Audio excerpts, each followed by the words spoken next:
Hi everyone, it's so good to have you back here again with me at this channel.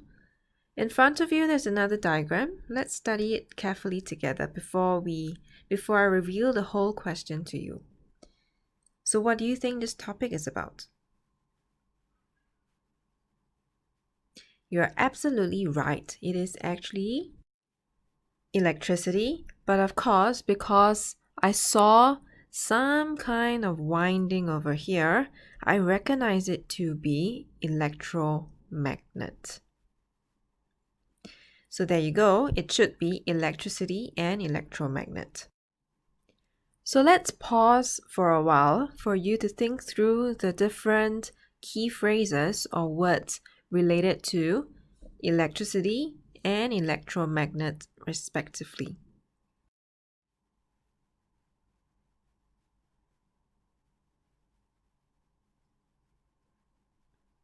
Are you thinking about those keywords? Here you go. These are some of the key phrases that we will likely have to include in our explanation later on. So let's see if we are right about that. So here on the board, I've just basically replicated the diagram given to you in the question so that I can show you how this actually works. Before we can proceed further, here is extra information from the question itself. Different objects were connected between points P and Q, and the results were shown in the table. So we've got two different objects, X and Y. So when X was connected here, metal ball B, the one in blue that I've drawn here, did not move. So it did not move upwards. However, when we have object Y connected here, what the observer saw was that the ball, metal ball B, basically moved to the metal bar and then dropped back repeatedly until Y was removed.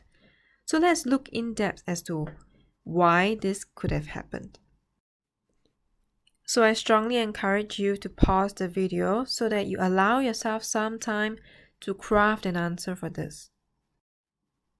Here's a strong hint for you. Closed circuit, current flows, electromagnet, attract.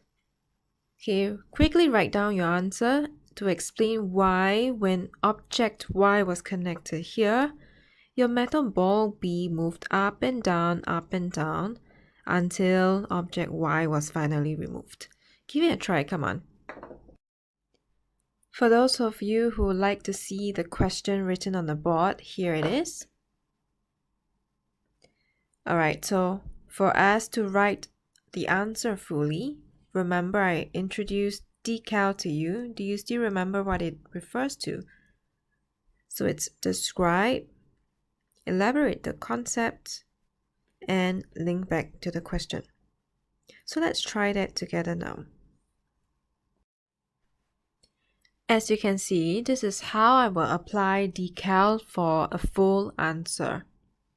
This is a long answer, so don't worry about it because this is just Miss Ng trying to explain how this circuit works. So let's quickly go through the answer. So the metal ball moved up and down repeatedly because object Y is a good conductor of electricity.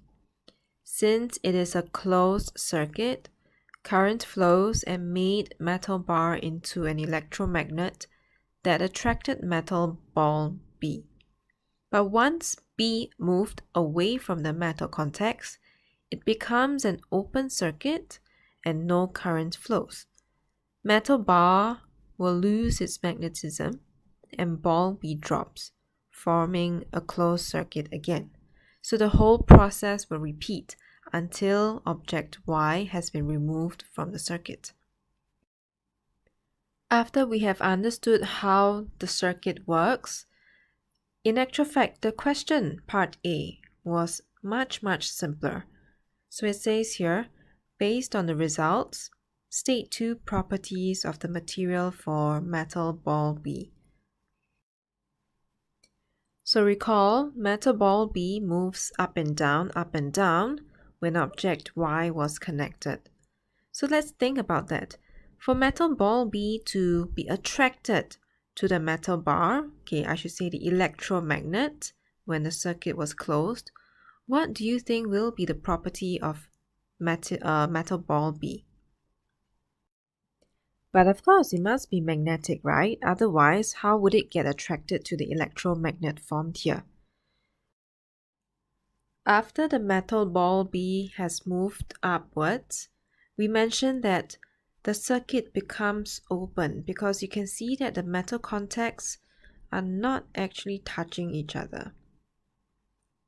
So that breaks the circuit and no current flows.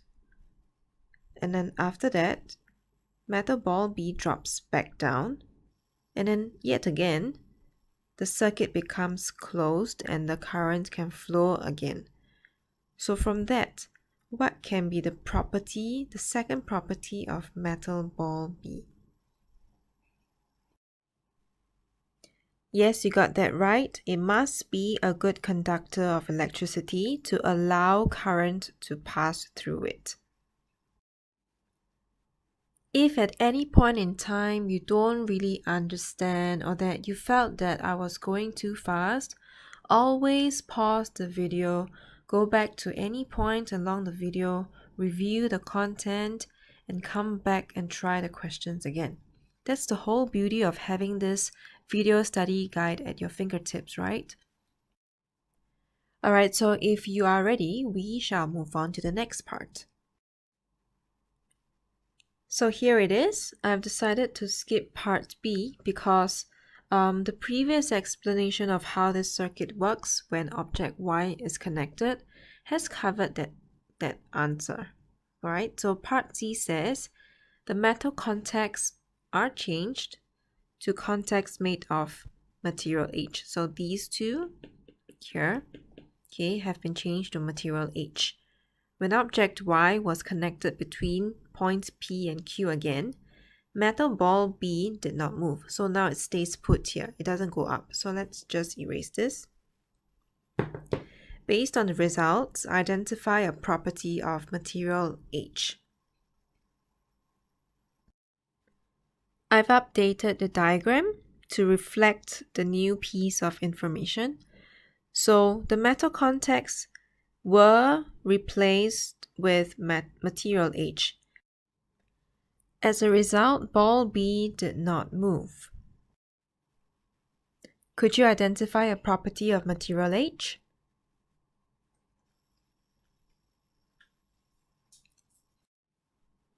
That's right, it is a poor conductor of electricity. That's why material H did not allow electricity to pass through since there is basically, an open circuit. Alright, good job for sticking around for the entire question. I'll see you in the next one.